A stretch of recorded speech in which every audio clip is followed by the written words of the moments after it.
I've suffered with skin issues pretty much my whole life, all through my teens. Still now, there's been comparatively little innovation in this space. And maybe that's because there aren't as many tech people who are also skincare enthusiasts. To be honest, I didn't think that I would be taken seriously as a founder if I worked on a skincare app. And the interviewer said, okay, well, the batch starts in 2 weeks.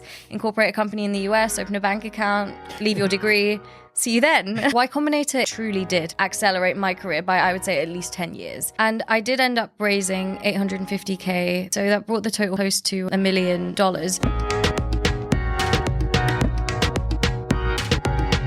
Welcome to the Bay HQ, where we inspire, connect and guide the next generation of British Asians. If you're watching us on YouTube, make sure you hit that subscribe button. And if you're listening on Apple or Spotify, make sure you leave us a 5-star review. Today we have with us Ahana Banerjee, who's the CEO and founder of Clear. It's a free mobile app that allows you to buy, track and share skincare.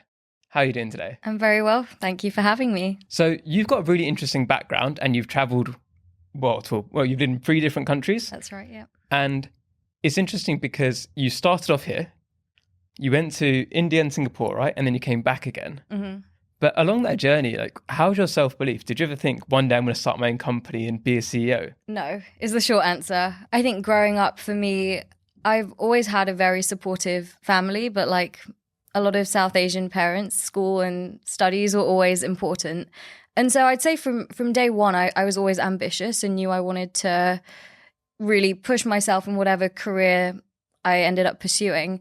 But for most of my life, I thought that would be physics and academia. And so that's sort of what I geared all of my education around studying. But things didn't go quite to plan, and hence I am now a CEO and founder. So what was the moves like, right? So how old were you when you moved from the UK to India, and how did you feel about that move? It's a really interesting question. I was 14 years old. And I think for a lot of kids who've grown up in a primarily Western community, we lived in Cheshire, which especially 20 years ago was a predominantly white kind of area. Moving back to India was an interesting thing to go through. So on the one hand, because we'd been raised, me and my brother had been raised so sort of culturally English, there weren't Indians around us. And so my parents didn't even teach us any Indian languages. We didn't celebrate the Indian celebrations. On the one hand, I was excited to learn about my culture and my heritage, and also just to see something new. I'd gone to a regular state school here in the UK, and they have their challenges, and I knew that I'd be going to a very privileged, fancy international school in India. And so there were also some draws for me. But I think it was a huge change. As you can imagine, going from somewhere like Cheshire to New Delhi is a huge transition. But I'm extremely grateful for the opportunity, just because not only did I meet people from so many different countries in the school, but actually learning more about Indian culture, my roots, my heritage, and also understanding just how privileged I am to have the kind of life that I do was a huge realization. And I think also reinforced that want to use the education I've had to do something positive in the world. And as I said, at the time I thought that would be through science, academic research, physics. Didn't quite end up being that way. But it was a really enriching experience, not without its challenges, of course. Moving continent as a 14-year-old, India is not the easiest country to live in from a safety perspective, from being able to just hang out with your friends. It's a very different lifestyle. But it taught me how to adapt, which was the biggest thing. It showed me resilience at a very sort of fundamental level. And now that I look back, those skills were invaluable, and the fact that I got to learn them at such a young age was something I'm really grateful for now. I think it's the whole thing about the challenges, right? That's what helps you get that toughness. Obviously, being a founder is very tough, and sometimes people don't show that enough. There's a lot of challenges that come up, and you always have to adapt. But why physics? Because you said you want to change the world. How did you think that you were going to do that for physics, or what drew you towards that subject? I'd always been fascinated by innovation in general, and I really believe physics and academic research underpins that. It's advances in research that allow us to innovate with new technologies. And I think also, just from a purely selfish perspective, I liked maths. I liked English. I liked a lot of subjects at school.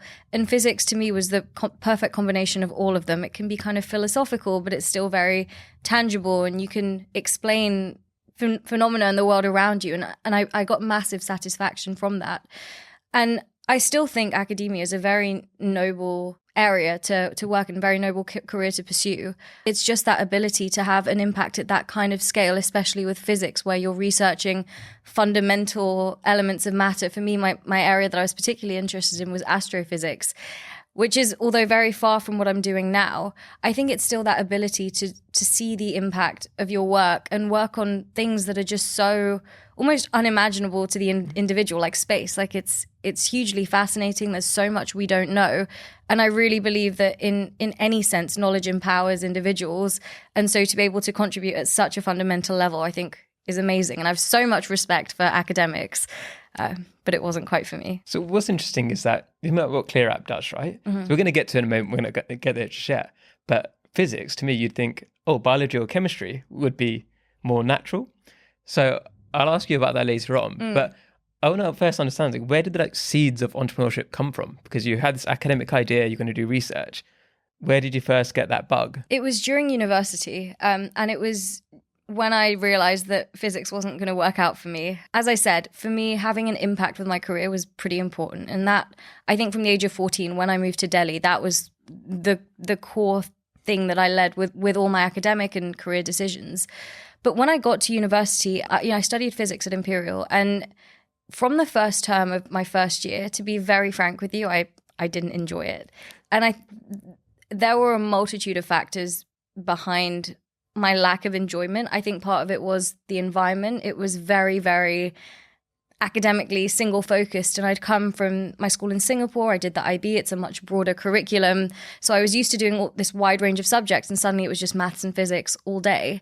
And then even just from a, sense of belonging perspective, when I met the PhD students, the postdocs, professors, I just couldn't see myself in their shoes. And although I was inspired by them, it felt very aspirational, but unrealistic for me. Maybe it was a personality thing. Maybe it was because I was struggling grades-wise. In my first year, I got a 2.2, which, although, in the grand scheme of things isn't a problem for a student that's done so well academically throughout, to go to a top university, and especially my whole friend group were on dean's lists, high firsts. I didn't tell any of my friends in my first year what my grades were because I was so ashamed about it. And so for me, it was almost just a way to distract from how much I was hating my degree. I decided, well, help me. Like if I can't contribute, if I'm doing so badly at this, I need to figure out what it is that I can do and I want to do. And so I very naively just started applying for any and every internship out there. And I was fortunate I was in London and there's so many companies here. So I was applying to investment banking, consulting, software engineering, and I didn't know what any of these fields were, but I just decided that I need to learn what's out there. And so after applying to a load of internships, I was very lucky. I got a spring week in my first year. And I think once you get one internship, it becomes easier to get others while you're at uni. And so by the time I finished my second year, I'd done quite a few internships in quite a few different fields already. And I'd started learning about what I like and what I didn't like career-wise, and where my strengths were, where my weaknesses were. And one day on LinkedIn, I got a cold message from a student at a different university. And he'd had this idea where he wanted to build software to match students looking for jobs with graduate employers. And the person he was looking for needed 3 specific skills. So the first was someone who could code. The second was someone who was at a London university and could get other students to sign up. And the third is someone who liked doing these internships or going to networking events at these big companies to get their HR people onto the platform. And at that point, I hadn't considered entrepreneurship as a career at all. I think, in the UK in particular, it's not the most entrepreneurially geared education system. So everyone is gunning for the big companies to begin with. And so I didn't take it that seriously in a sense. It was sort of just, it sounded like a lot of fun. And at uni, I did charity events planning. There was sort of the Raising and Giving Society, and I was the chair of that. And I really enjoyed that kind of work. So purely on the basis that this sounded like fun and I could potentially have an impact, I decided to say yes. And that was the first job that I did that I truly fell in love with, and I saw myself doing and felt that. I remember when we first helped a student land a job, that feeling of knowing that I got the student onto the platform, I built this platform and I got the company on board, like I can see how I've helped someone. And it became like a high, like a hit that you want to keep chasing. And so from that point on, I knew that entrepreneurship was how I wanted to have my impact. The next challenge was how, because it wasn't necessarily with that team or that company that I wanted to start my career. With that first company, obviously, like you said, you were able to make an impact to different people. But as you said, it wasn't the right thing, you think, overall for you in the longer term. And how did that process go, right? Because a lot of people might start a company, realize it maybe isn't quite right for them, but then have that attachment to it. It's very hard to let go. How did you go through that process of deciding, actually, this maybe isn't right for me and I should do something else instead? It's a really difficult question. And I don't think there is a straight answer. It's really down to feeling and intuition. Of course, you can rationalize it, and with time, you get better at your gut becomes more sophisticated through experience. But I think it was a mixture of checking in with yourself. And even when I was doing my physics degree, I'd grown up thinking that physics is what I wanted. It was a big admission to say, actually, this isn't what I'm going to do, and I'm going to proactively try and find something else. And it was sort of a similar thing with that first job that I did, that I could objectively see there were things that I really liked about it, but also thinking realistically, there were things that I didn't like about it. And if I were to say something actionable that I did, I had a list of non-negotiables. For my early career, what are things that I'm not willing to negotiate on, and what's important to me? And for me, what it came down to is, number one is growth. And that's both sort of personal growth, but also career growth. And with that startup, for a couple of reasons, I didn't necessarily feel that I would fulfill my own growth potential. And the second was the team as well. And I think maybe because I hadn't been there from day one, although I joined very early on, I didn't have the level of autonomy that I wanted. And I also didn't have the relationship with my teammates that I wanted in an ideal situation. So there were a couple of things that when I look back, I can see that, okay, like these are some tangible reasons.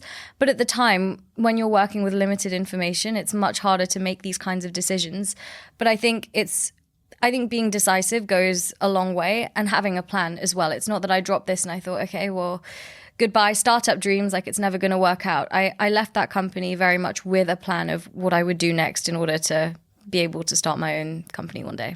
Was clear that plan, or did you have other ideas first that you wanted to test out? Clear was not the plan. To be honest, I didn't think that I would be taken seriously as a founder if I worked on a skincare app. I thought that I should do B2B SaaS very arbitrarily, from maybe the one or two conversations I'd had with people in VC or investors. I just thought that like building a software as a service is what you do to be a real founder. That's even the case still today, right? A lot of the VCs I talk to, there is this, a lot of people pin their hopes on SaaS. And even, for example, people who don't know what SaaS is, right? It's software as a service. It means that it's very scalable. And that's why VCs like it. But it's not the only thing you can do that's scalable. Absolutely. Also, given my background, the fact that I was so early in my career when I was thinking about building something, there is the credibility aspect that looms. And yes, I'd done internships at top companies. For my age, I had done a lot, and I was doing a degree from a top university. So there were these elements that should have built my credibility, but ultimately, when you're founding a company, you're competing with far more experienced people, far more accomplished people. And I didn't want to make it easier for people to say no to me. So for whatever naive viewpoints I had at the time, I just thought, let me pick something that's B2B for the sake of being taken seriously. And so through my banking internship, something I hated was taking notes. And I thought that, well, let me build software that takes notes and I'll sell this to companies. And the idea wasn't horrible. The part that was horrible was the execution. I was not the right person to build that company. And so the software didn't work very well at all. And even from just like a sales and founder market fit perspective, I was finding it hard to talk to PMs at companies to sell this product. I was finding it hard to get those intros because I didn't have the network. And a lot of things weren't coming naturally. It was very much felt like pushing a boulder up a hill, which a lot of startups do, but I think there's different extents to that as well. And so part of me knew that like this idea also isn't going to be it for me. But at the same time as I was working on this was when I'd applied to Y-Combinator. At the time also, for context, I'd finished my third year of uni. I just started the fourth master's year. And I had secured grad jobs in finance, so I was in a really good position. And my plan all along was to take those grad jobs in finance, work for a couple of years. The big thing for me is I didn't want to be dependent financially on my parents when I finished uni, especially when I knew I could get a job. And the prospect of getting funding for me at that stage was ludicrous. I didn't really know anyone that had done it, except for people that had raised from friends and family, which wasn't an option for me. I had no idea even where to start. But a friend told me about Y-Combinator, caveating that with, it's like practically impossible to get into and like it's not for people like us. But me being overly optimistic as always. And also I think just not being afraid of rejection and failure. When I was at uni and I was doing these internships, I'd apply for maybe like 40 in a summer and get 1 or 2. And it's the 1 or 2 that matter and that you put on your LinkedIn and everyone says, wow, you did this internship. But you don't see the 39 rejections that come through. So I was so desensitized to rejection. I just thought, let me put in an application for this B2B SaaS company and see what happens.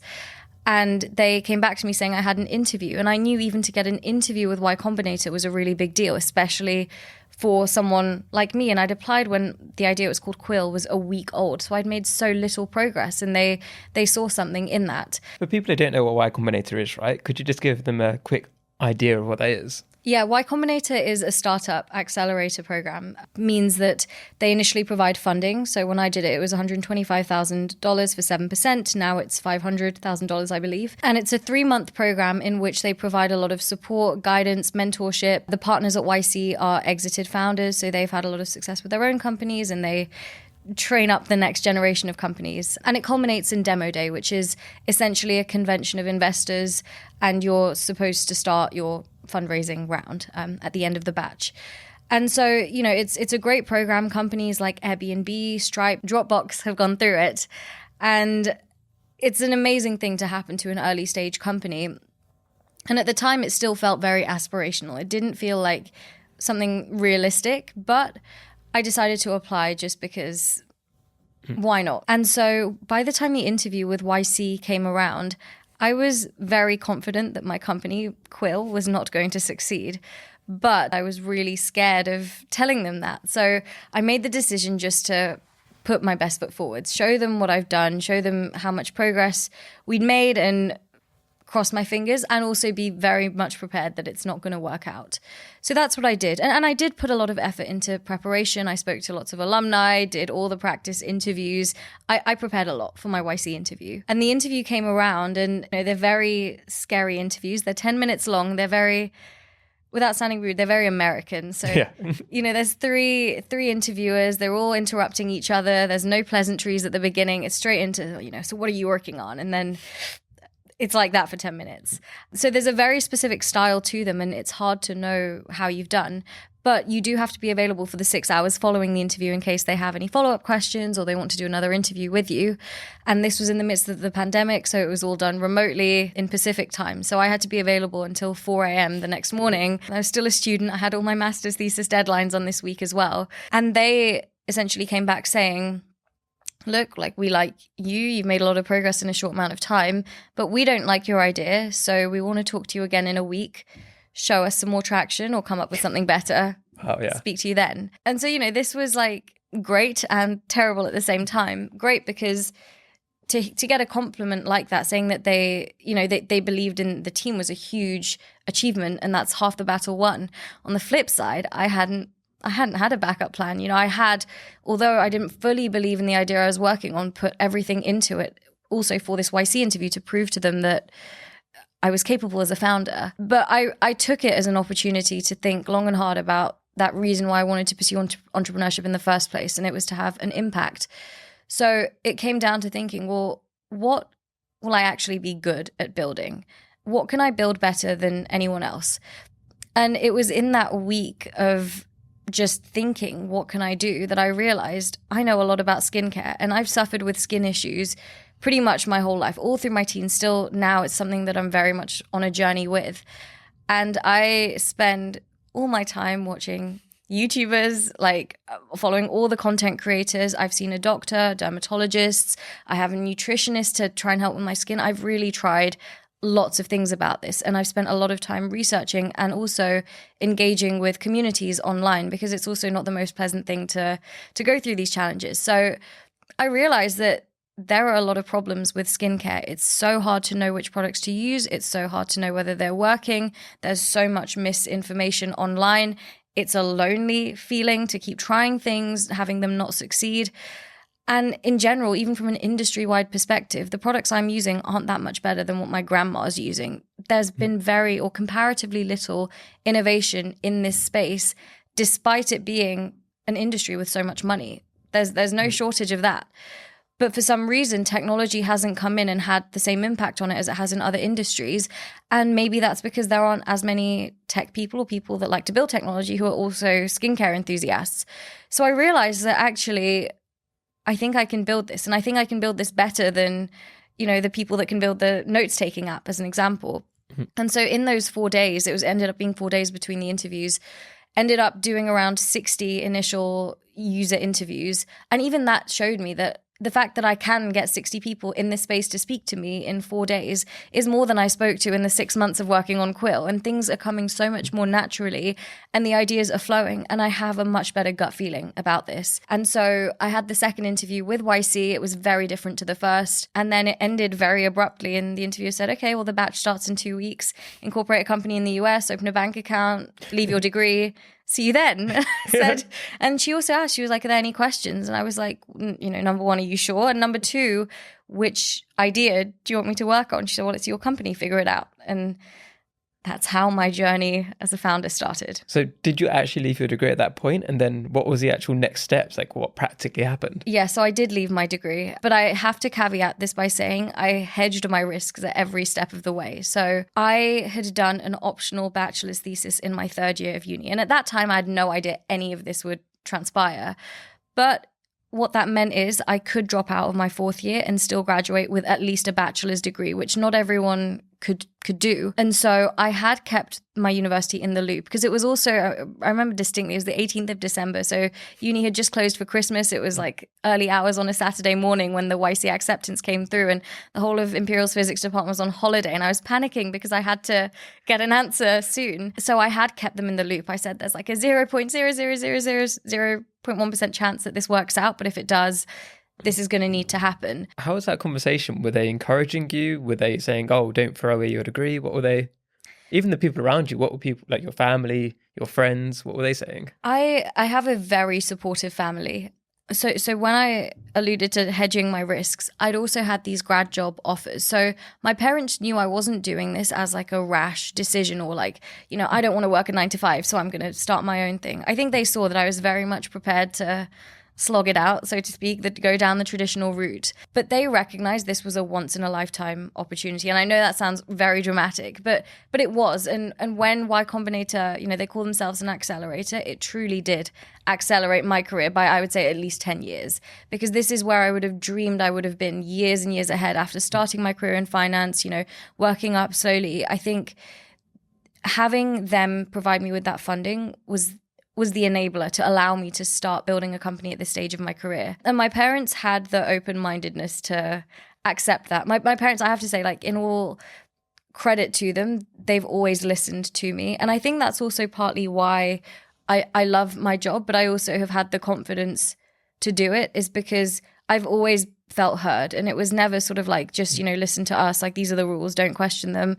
I've always given them challenges, and I've always voiced my opinion and questioned things. And so it was an open conversation with my family. But essentially, because I'd had these separate grad job offers, I was able to get deferrals, meaning that I could effectively drop out of my degree, still get a bachelor's, which is what I needed for these grad jobs, build the company, and I had 2 years for it to fail before I could take these grad jobs. So technically the 2 years isn't up.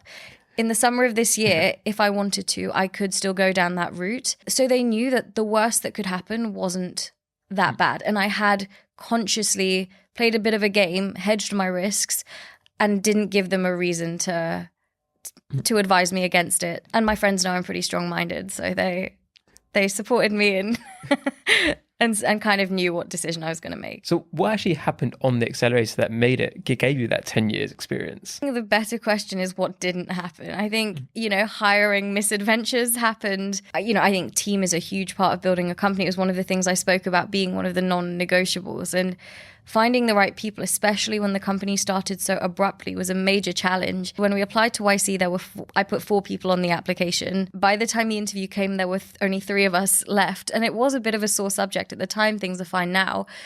But the first question YC asked me in the interview were, where's the 4th guy? And we'd had a massive falling out. So it was like, he's not here anymore.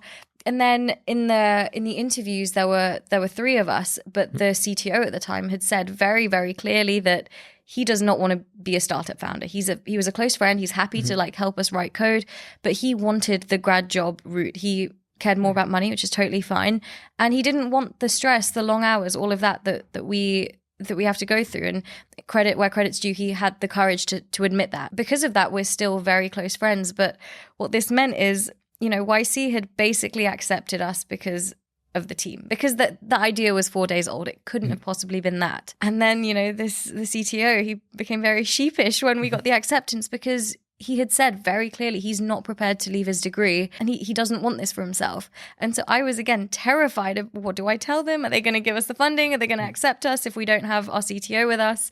And it was fine in the end, just navigated the conversation in a very direct way and told them the situation. They were fine.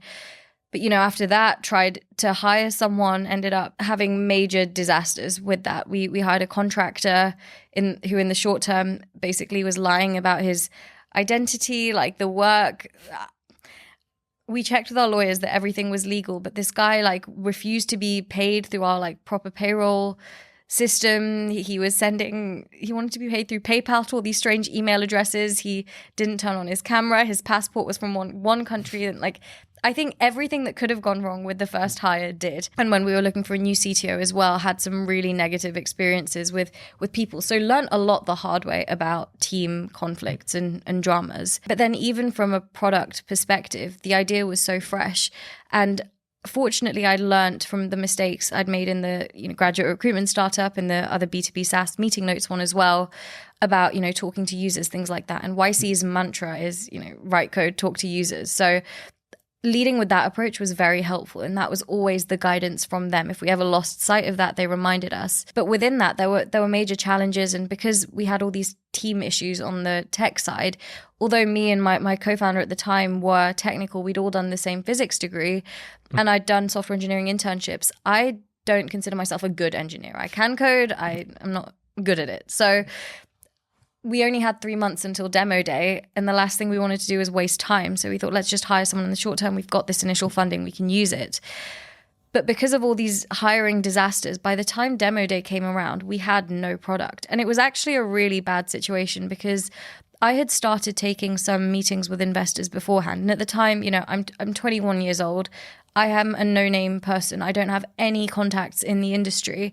And I'm out here meeting with some random investors that I've reached out to cold and telling them, oh yeah, my skincare app's going to launch next week. And then there was no app. And that was, we later found out that the guy who said he was writing code wasn't. So it was a bad situation. And throughout all of this, the one thing that I can say is I was very transparent with Y-Combinator about what wasn't going well. And even then I knew that there's no point pretending everything's fine when it's not, because they're here to help. And they have seen these things happen before. They will know. They have the wisdom that I do not. And so they were very, very understanding. And they actually allowed us to defer demo day, because you get one opportunity to fundraise. And if it's not going to go well, then there's no point. And they told me, they said, you're probably not going to raise very successfully if you go for it now. And it was difficult because we had an investor that was willing to commit 100K, which at the time doubled our runway. It was a huge amount of money, but on the condition that we fundraised in March of 2021. And the partners at YC were advising us against it. So it was a really tough decision. Plus this guy that we didn't end up hiring was causing all sorts of problems as well. So what actually happened in your demo day then? I pitched the company. So it was a 1-minute pitch.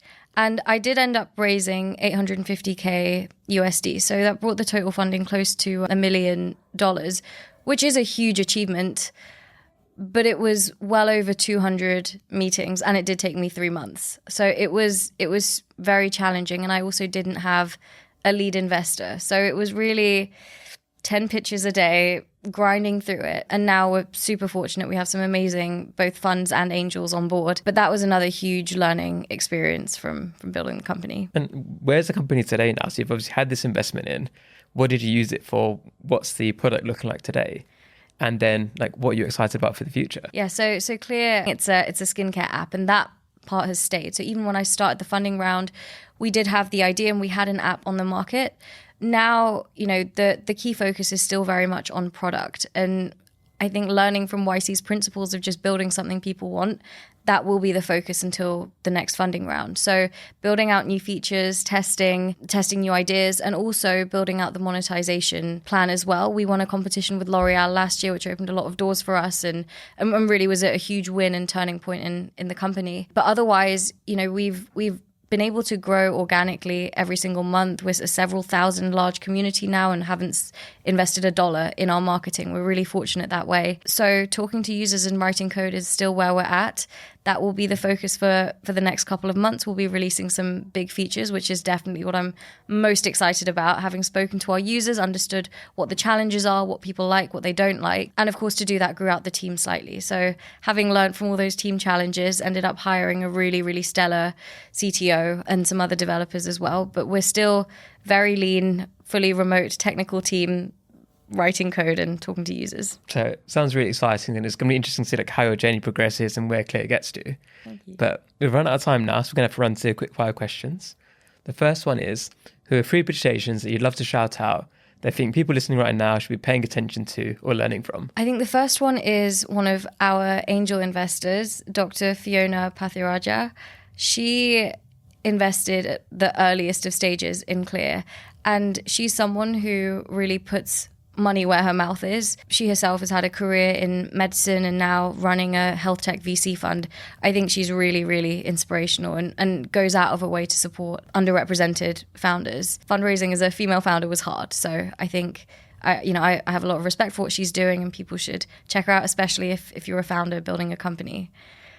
The second one is going to be a guest that you've had on before, is Dr. Vanita Ratan. As a massive skincare enthusiast myself, she was one of the content creators that inspired me, especially as a South Asian woman. Her content around skincare for skin of color is fantastic. So partly a fan, but also I think that, what she's done for the skincare community is really transformational. The third is going to be my mum. My mum, Seema, is a yoga teacher. So do check out her business at Yoga with Seema. She's on social media, and she's a fantastic teacher.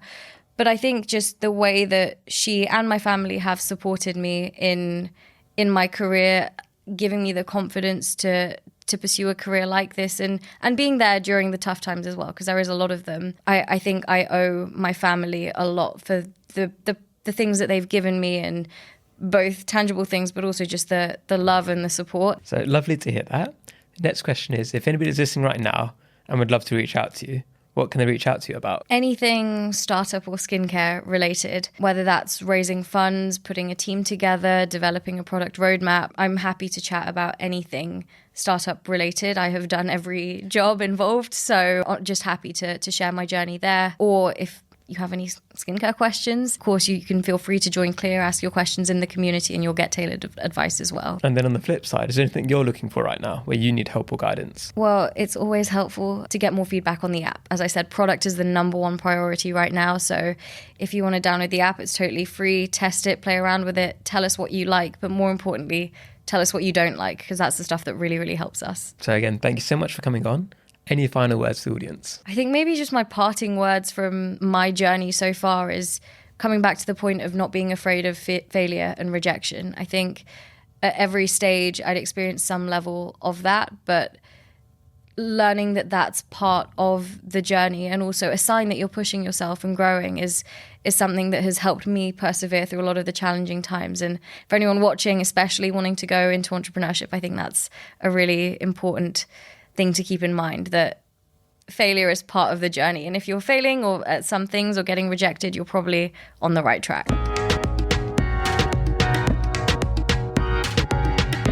Hello everyone. Thank you so much for listening. It means a huge amount to us, and we don't think you realise how important you are. Because if you subscribe to our YouTube channel, if you leave us a 5-star review, it makes a world of difference. And if you believe in what we're trying to do here, to inspire, connect and guide the next generation of British Asians, if you do those things, you can help us achieve that mission, and you can help us make a bigger impact. And by doing that, it means we can get bigger guests, we can host more events, we can do more for the community. So you can play a huge part. So thank you so much for supporting us.